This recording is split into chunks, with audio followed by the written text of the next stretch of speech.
오늘은 경외학 할례지 맨 마지막 시간에 성경 속 인물을 소개해드리자면 오늘은 고넬료입니다.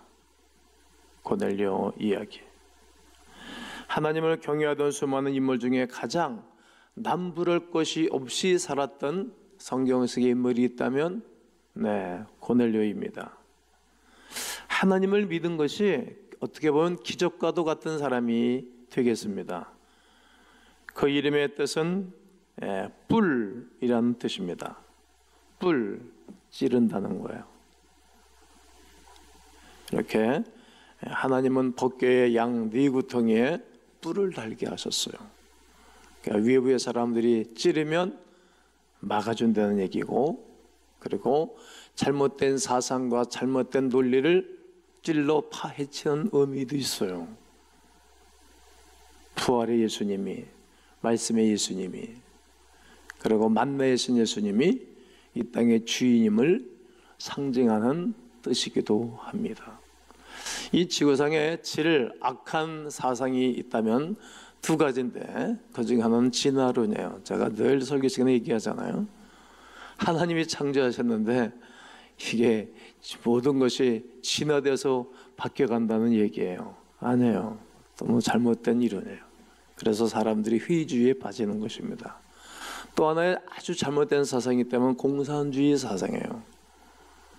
공산주의의 종주국과 같은 소련이 망했고, 그리고 중국이 문호개방을 해서 이렇게 변화하는데 지금도 공산주의 사상에 신봉돼서 살아가는 사람들 보면 얼마나 어처구니 없는지 몰라요. 이 2가지 사상이 아주 제일 나쁜 사상이 되겠습니다. 그런데 이러한 상황과 조건 속에 살아갔던 많은 사람들이 있지 않습니까? 그런 가운데 지배국이 피지배국을 다스리는 데 있어서 이 지구상에는 외국을, 다른 나라 사람들을 장악해서 크고 성장한 나라를 제국이라는 단어를 붙여요. 대영제국, 대일본제국, 로마제국. 그런데 오늘 본문에 소개하고 있는 고넬료는 로마인입니다. 그리고 지배계층입니다. 과연 하나님을 믿었던 피지배계층이었던 이스라엘 민족의 종교를 믿기가 쉽지가 않은 상황입니다. 오히려 자신의 승진에 아마 문제가 될는지도 모릅니다. 그렇잖아요. 군대는 적당한 질서가 있고 줄이 있기 때문이죠. 불공평한 대우와 권력 구도에서 도태될 각오를 해야 하기도 합니다. 그런데 하나님께서 고넬료를 평하기를 그가 경건하여 온 지방과 더불어 하나님을 경외하며 백성을 많이 구제하고 하나님께 항상 기도하더니, 이렇게 누가를 통해서 고넬료라는 인물을 기록하고 있습니다. 경건하여 하나님을 경외하는 사람, 백성을 구제하고 하나님께 항상 뭐 하는 자라고요? 그렇습니다. 고넬료는 어떻게 이러한 영광스러운 칭호를 얻을 수 있겠습니까? 우스꽝스러운 얘기인데 어느 장로님이 그렇게 사극을 좋아하신다는 거예요. 토요일 날이면 밀렸던 사극을 계속 보다가 새벽까지 보다가 예배당에 온다는 거예요. 오늘 대표기도 하는데 자기도 모르게 사랑 많으신 하나님 아버지, 그리고 맨날 조용하게 예수님의 이름으로 기도합니다 해야 되는데 황혼이 만극하옵나이다 그랬다는 거잖아요. 세속화 되어가고 있는 사회에서 살아가는 오늘날 현대인들을, 크리스찬들을 보십시오. 자신을 성도라고 여기지만 자신도 모르게 세상 풍조를 따라가고 있지 않습니까? 오늘날처럼 크리스찬 성도가 경건하게 살아내기가 이 시대가 그렇게 쉽지 않습니다. 자신도 모르게 대중매체와 여러 가지 문화를 통해 쇠뇌당하고 영향받는 세대가 우리가 살아가고 있는 것입니다. 사도 바울은 그런 우리에게 너희는 이 세대를 뭐 하지 말라고요? 본받지 말라고 로마서 12장 2절에 권면합니다. 그렇지만 고넬료는 오히려 세상의 풍조를 뒤집어버린 사람입니다. 놀랍지 않습니까? 앞서 말씀드렸지만 피지배 계층의 종교는 자신의 앞날에 방해가 될 것이 분명한 사실입니다. 이렇게 역사와 감정은 어려운 거잖아요. 이런 상황과 똑같은 상황 속에서 고넬료는 오히려 그 하나님을 경외하고 경배하고 있다는 사실입니다. 학자들은 고넬료를 이방인 최초의 기독교 개종자, 세례자 이렇게 학자들이 평을 해놓았습니다. 기독교 역사에 빼놓을 수 없는 인물이라는 말입니다. 자랑스러운 하나님의 사람입니다. 그는 세상적으로 굉장히 신임을 받던 백부장이었습니다. 당시 로마 총독 관저가 있는 가이사라의 수비를 책임지던 군인이기 때문입니다. 오늘 우리나라 말하면 수도 방위 사령부다. 수도를 지키는 리더라는 말이에요.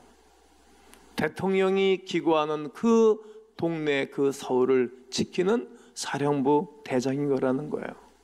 신임 받는 사람인데 그 종교를 따르면 하나님을 믿고 예수 그리스도를 믿으면 그의 앞날에 먹구름장에 낄 수 있는 상황과 조건이라는 말입니다. 사도 바울이 본격적으로 전도하던 시기에 이방인 고넬료의 이야기는 하나님의 구속사적인 입장에서 선택받은 하나님의 백성인 것이 틀림없는 사실입니다. 그리고 그가 이방인 가운데 예수 그리스도를 믿고 하나님의 자녀가 된 위대한 사실을 통해서 볼 때에 전 세계 모든 이방인, 모든 사람들을 사랑하시는 하나님의 사랑하심이 그 안에 배어져 있는 것입니다.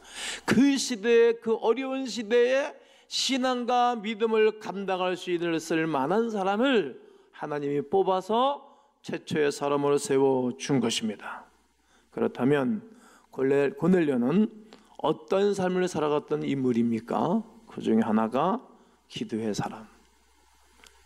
기도의 사람 하면 고넬료 이렇게 써놨는데 제가 기도의 사람 그러면 뒤편은 여러분들이 이름을 한번 외쳐보는 것입니다.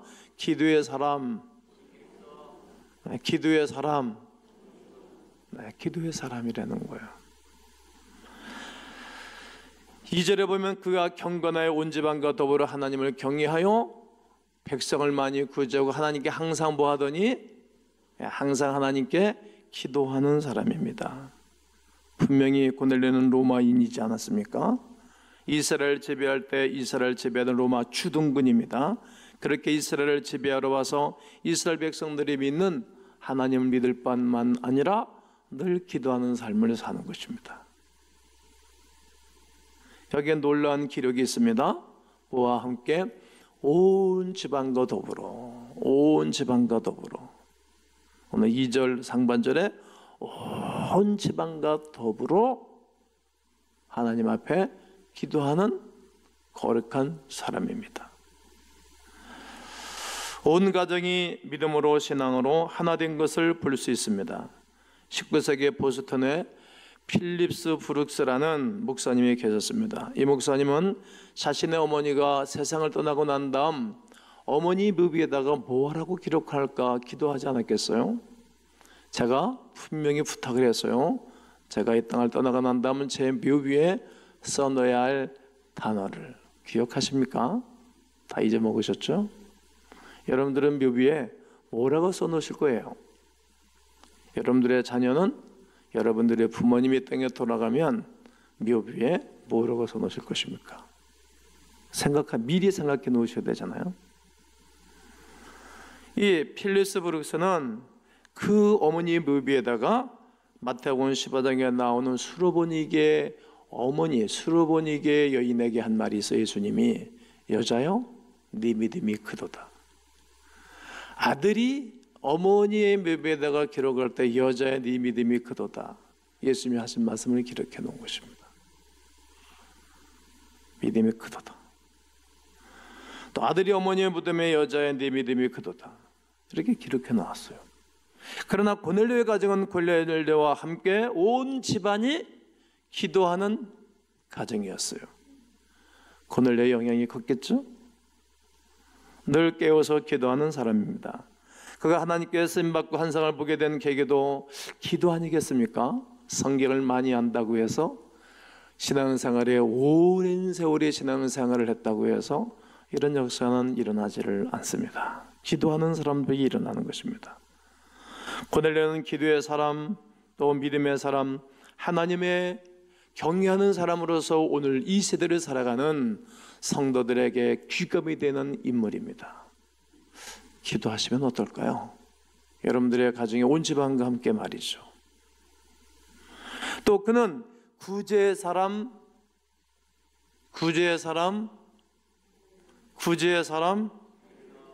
그가 경건하여 온 집안과 더불어 하나님을 경외하고 백성을 많이 뭐하고요? 구제하고 백성에게 많은 구제를, 사랑을 베풀었어요. 로마군 백부장은 피지배 국가인 이스라엘 어려움 당하는 사람들에게 많은 사랑을 베풀었잖아요. 대한민국의 6.25 이후에 미군들이 와서 또 유엔군들이 와서 주둔군들이 머물렀지 않습니까? 기가 막힌 일들이 많아요. 그때 그들이 한국 땅에 상륙을 해가지고 유치원 만들고 고아원 만들고 군수물자를 팔아서 아이들 먹인 사실들 많아요. 군사회부에 재판할 때도 자기 개인의 돈으로 이렇게 활용했으면 법인데 미국 법정에서 무죄로 풀려나기도 하고, 뭐 그런 일들이 좀 많다. 우리가 다 잊어먹어서 그렇지 말이죠.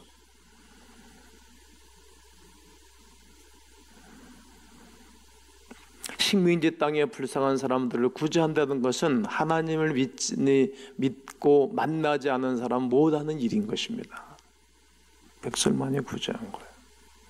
하나님이 말씀하시는 거예요. 네 구제가 하나님 앞에 상달했다고. 하나님, 우리가 선을 베푸는 것을 기억하지 않는다면, 뭐 기억하지 않아도 상관이 없지만 우리에게는 뒤끝이 없잖아요. 하나님이 다 기억하는 거예요. 우리가 구제를 하고 다른 사람에게 덕을 베푸는 일은 내 대해서 보지 않는다 할지라도 다음 때, 그 다음 때 하나님이 은혜를 베풀어 주시는 것입니다. 오늘 사도행전 10장 4절에 보면 고넬료가 주목하여 보고 두려워 이르되 주여 무슨 일입니까? 천사가 이르되 네 기도와 구제가 하나님 앞에 모았다고요? 상달되어서 모한 바가 되었다, 기억하신 바가 되었다라고 말합니다. 경외의 내적인 표현이 기도라면 경외의 외적인 표현은 선을 베푸는 것입니다. 구제입니다. 야고보서는 이렇게 말합니다. 하나님 앞에 경건함이 무엇이냐? 여러분들 경건함은 무엇입니까? 예배당에 왔을 때 오늘 보니까 아주 단정해서 옷들이 입고 예배당에 오셨잖아요. 잘 하시는 거예요. 예배당 올 땐 그렇게 하고 오시는 거예요. 대통령 만나러 갈 때 쓰라빠 찍찍 끌고 이렇게 허름한 옷 입고 안 가잖아요. 왕이신 하나님을 경배할 때 여러분 잘 하신 거거든요. 그런데 외적인 그런 표현이라면, 우리가 하나님을 친정하게 경외하는 것은 어떤 것입니까? 고아와 과부를 돌보는 거예요. 즉 어려운 일이 당할 때 돕는 거예요. 하나님의 선하신 일에 앞장서는 것입니다. 우리가 베푸는 구제는 하나님께서 받아주십니다. 그리고 기억하십니다. 그리고 하나님을 움직이게 하는, 막 하나님의 마음과 하나님의 거룩한 뜻을 움직이게 하는 비결입니다. 유대인들은 하나님을 움직이게 하는 비결이 세 가지가 있다고 그들은 가르치고 말합니다. 첫째는 회개할 때, 회개하면 하나님이 움직이세요. 죄를 능지처점해야 되겠다, 죄를 아주 씨를 말려야 되겠다, 성경에 그런 얘기 많잖아요. 니들과 함께 가지 않겠다, 주님이 그러신다고요. 회개하면 하나님 움직이시는 거예요. 그리고 기도할 때 하나님이 움직이시고, 그리고 구제할 때입니다. 하나님은 그 아들 예수까지로 다 주신 분 아닙니까? 주는 것에 익숙하신 분, 그 아들 예수까지 주셨고 3명까지 다 주셨지 않습니까? 구제할 때, 베풀 때 좋아하십니다. 경외의 삶 그 자체입니다. 로마서 16장 4절을 보면 이방인의 모든 교회도 너희들에게 감사하느니라. 누구를 향해서? 브리스글라와 아굴라를 향해서 말이죠. 이방인의 모든 교회가 이 브리스가와 아굴라 부부에게 감사한다는 거예요. 얼마나 많이 베풀었으면 말이죠. 고넬료는 정말 하나님을 잘 경외했던 사람인데 지배국가의 리더가 피지배국가의 어려운 일을 구제하는 거예요. 그게 하나님을 경외하는 사람의 모습이라는 겁니다. 마지막으로 그는 영적으로 갈급한 사람이었어요. 영적으로 갈급했어요. 오늘 10장 3절에 보면 하루는 제 9시쯤 되어서 환상적인 밝혀봄에 하나님의 사자가 천사가 들어와서 고넬료에 하니 천사가 그에게 파송되어지고 영적인 관계가 이루어졌어요. 9시 기도 시간, 여러분 9시는 어떤 시간인 것인가 하면 제가 제자훈련을 하고 교인들한테 새벽 예배 시간에 기도하고 정강 12시에 기도하라고 내가 권면을 했고 그리고 밤 10시에 기도하라고 내가 시키잖아요. 이처럼 유대인들은 늘 9시에 기도하는 사람들이 있어요. 사도행전 3장에 보면 안진뱅이가 일어난 사건이 있어요. 그때도 누가요? 베드로하고 요한하고 성전에 기도하러 올라갈 때에 안진뱅이가 일어났어요. 즉 이 사람은 로마인이에요. 유대인들의 문화를 몰랐던 사람인데 공부하고 그들처럼 살고 싶었던 사람, 그리고 그 시간에 기도하는 사람이었어요. 여러분, 기도하는 사람에게 주어지는 은혜가 있어요. 갈급함을 채워주십니다. 갈급함을, 인간은 갈급한 거예요. 예수님이 내가 목마르다 그러셨어요. 가상칠언 중에 저는 그 말씀에 은혜를 받았어요. 어느 날 내가 주 앞에 기도하는데 주님 나에게 응답한 말씀이기도 하세요. 내가 목마르다 그러길래 내가 주님이 왜 목마르세요? 지금은 고난 다 통과하셨고 영광스러운 자리에 앉으셔서 영광 받으시는데 목마르다는 거예요. 내가 다 이루는 구원의 역사를 경험한 주의 백성들이 다 떠난다는 거예요.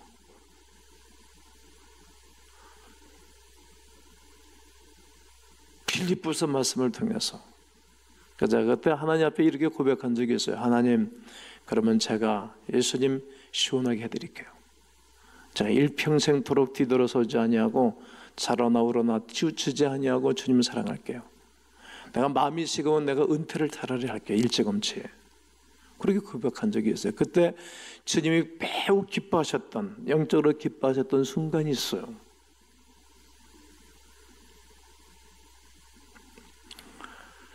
우리가 갈급하면 하나님이 좋아하세요. 우리가 세상적으로 풍성해지면 하나님이 서운해하세요. 우리 영적으로 갈급한 하나님의 사람들에게 주 하나님이 주시는 은혜가 있습니다. 그때 누구를요? 야, 네 기도와 구제가 하나님께 상달했다라고 천사를 통해서 응답해 주셨고, 그때 당시에 최고의 사람, 그때 당시에 최고의 사역자인 베드로에게 똑같이 혹시 베드로를 초청하는 거예요. 베드로가 와서 온 지방과 함께 더불어 있는 모든 식구들과 고넬료의 친구들이 앉아있는 그곳에 와서 말씀을 전해주시는 것입니다. 여러분, 우리 애가 갈급할 때 하나님 앞에 나갈 때마다 하나님은 이 문제를 해결할 꼭 필요한 사람들을 붙여주시는 것입니다. 꼭 필요한 사람들. 제가 우리 아이들 얘기하고 싶은데 절제를 하고 안 하기로 했어요. 놀랍습니다. 우리에게 필요한 사람들을 꼭 붙여주시는 것입니다. 하나님께서 우리에게 이 문제를, 이 역사를 해결해 줄 사람들을 붙여주는 거예요. 이건 사업가들에게도 있어야 되고 직장인들에게도 있어야 되고 그리고 가정에서도 있어야 되고 말이죠. 교회 속에서도 있어야 되는 것입니다. 저는 믿음의 사람, 기도의 사람, 오늘까지 살아왔어요. 오늘까지 교회가 달려없는 가운데 기도 제목들이 딱 생겨서 이제 좌우에 뭐 이렇게 전혀 사면초가일 때가 여러 번 있었어요. 그때마다 성도들과 함께 기도하고 영적인 갈망을 하면 사람들이 오는 거예요. 인맥을 통해서 올 때도 있지만 교회 안에서도 찾아봤고, 전혀 알지 못하는 사람이 지나가다가 찾아 날 찾는 거예요. 넌 모르는 사람들 안 만나주거든요. 모르는 전화 받지도 않고. 근데 그때마다 사람들을 붙여주시는 거예요. 어디서 오셨습니까? 네, 그냥 지나가다가 왔습니다. 그게 어찌 우연이라고 생각합니까? 아니에요. 하나님이 그때마다 그 시마다 필요한 사람들 붙여주시는 것입니다. 여러분이 다른 이들에게, 교회에, 여러분 일터에 많은 사람들이 꼭 필요한 사람 되고 싶으세요? 영적인 갈급함을 가지십시오. 그것이 오늘 주시는 하나님의 말씀입니다. 같은 말과 같은 마음과 같은 뜻으로 온전히 합할 자를 우리에게 하나님은 허락해 주시는 것입니다. 베드로는 하나님께서 보여주신 환상을 보고 고넬레 집으로 갑니다. 원래 베드로도 이방인 사람에게 안 가는 사람이에요. 왜? 베드로는 유대인들을 위하여 복음을 전할 사역자였기 때문에 안 갈 사람이에요. 고집이 아주 보통 사람이 아니었어요. 근데 하나님이 강하게 역사하시니까 가서 말씀 사역을 하는 것입니다. 그가 베드로가 들어가니까 넙죽 절하니까 왜 그러냐, 나도 사람이다. 그리고 일으켜 세웠고, 그리고 고넬료가 자기 가족과 식구들을 모아놓은 그곳에서 가정 예배를 드리기 시작하는 거예요. 설교를 하기 시작하는 가운데 하나님의 성령이 임재했고, 그들이 각각 성령의 은사를 받고 방언을 말하고 하나님 높임의 역사가 일어났어요. 하나님의 거룩한 백성들이 사모하니까 말씀이 들리고 성령이 역사하는 것입니다. 우리가 왜 믿음이 안 생기는 거예요? 왜 도대체 왜 응답이 없는 것입니까? 왜 도대체 역사가 안 일어나는 것입니까? 사모함이 없어서 그래요. 갈급함이 있어서 그래요. 세상 것으로 가득 차서 그렇지 않습니까? 빈 공간이 없는데 어떻게 성령 하나님이 일을 하시겠습니까?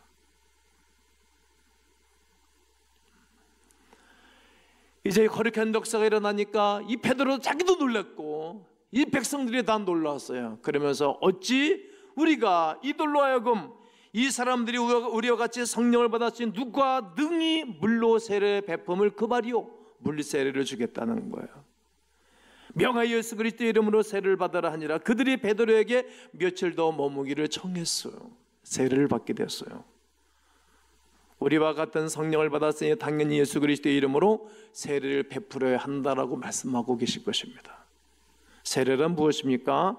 죄는 예수 그리스도의 죽으심과 함께 죽고, 그리고 예수 그리스도의 부활과 함께 살아나는 것이 세례예요.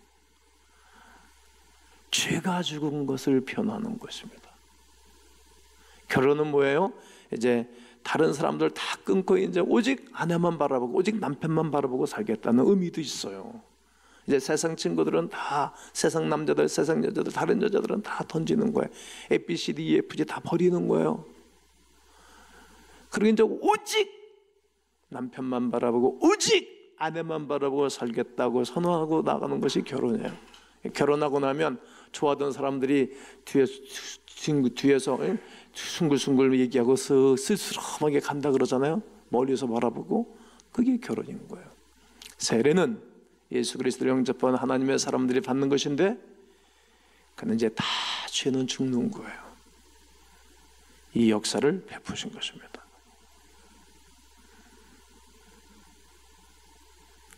사랑하는 성도 여러분, 고넬레오는 어린아이와 같은 믿음, 그 신앙을 가지고 그가 하나님 앞에 나아가는 것입니다. 하나님의 경외함의 열매는 어떤 것입니까? 내가 구원을 받고 뿐만 아니라 온 집안이 예수 그리스도를 믿고 구원을 받는 것입니다. 뿐만 아니라 이제 거기서 머무르는 것이 아니라 이방인의 모든 이들에게까지 복음이 전해지는 것, 이것이 하나님을 경외하는 자들의 열매입니다. 한 달 동안 경외하게 돼서 말씀을 드렸어요. 오늘은 고넬료 이방인인 그가 이제 이스라엘 백성들을 돕고 기도하며 간구하다가 많은 이들에게 자기 가정 모든 식구들에게 구원의 역사를 증거하는 위대한 역사가 오늘 나는 여러분 모두에게 있게 되기를 주 예수의 이름으로 축원합니다.